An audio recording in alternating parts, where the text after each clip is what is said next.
Hi friends, I'm Nandini Khopkar and I'm doing CME Hers Tutorials. I'm happy that Hers Tutorials has completed their successful 6 years and the successful 6 years has been a great result of it. I'm also a part of Hers Tutorials since 3 years.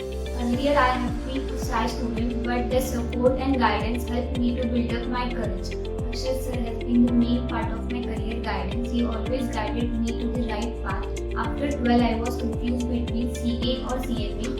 But the webinar named Career Blueprint gave me the dream of my future. After cancellation of our 12th exam, I was getting unhappy by the decision taken by our mates. The video named Education Unnamed motivated me to look after my whole journey. Sir always says that you should never be doubtful on your decision. He says that you should always say I am the best and I am the greatest, which always gives me a certain level of energy in my studies.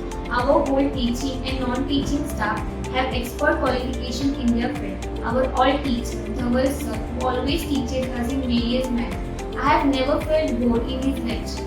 Our theory subject teacher, Harsh sir, Devendra sir, gives us various examples from which I have never felt theory subject hard. I am thankful for all the guidance and support